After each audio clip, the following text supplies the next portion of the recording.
Because some of them have such a rich context imbued within them. I think that there's a public resonance with something like Strange Fruit, for example. And actually, you actually told San Francisco Gate in response to Strange Fruit, quote, "I find racism very painful, even when I was a kid.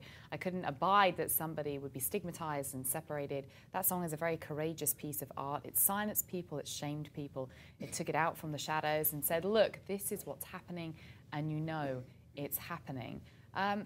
You know, how often do you make sure that your work, your songs are either confrontational or can make people uncomfortable simply for the sort of the point of truth, to try and get at some sort of deeper truth? I mean, I'm not interested in confronting people or making people feel uncomfortable. That's really not what I'm interested in. The world is so polarised and diverse.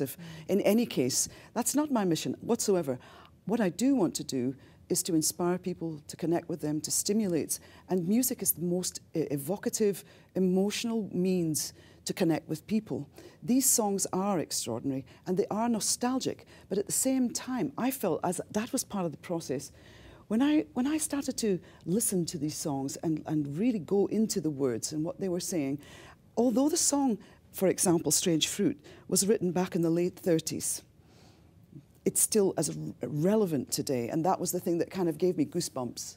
The messaging is relevant. How do you find it relevant? In what particular sort of context? Because the issue, the subject that it's addressing, of course, it's specifically about the lynchings in the South. This is absolutely the case. It was a response to that those specific pre-civil rights movement. Actually, Strange Fruit was probably the first activist song, campaigning song of its ilk, an anthem of a sort.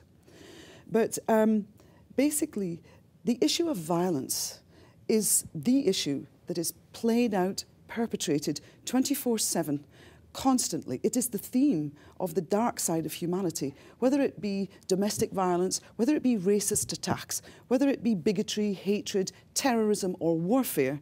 Humankind is constantly at odds with itself, and this is a fact. And it's the strangeness of our human conditioning, and it's something that gives all of us pain, it gives us grief. It seems to be there's no solution, and that is something that I find very hard to deal with as an individual, you know. Do you find it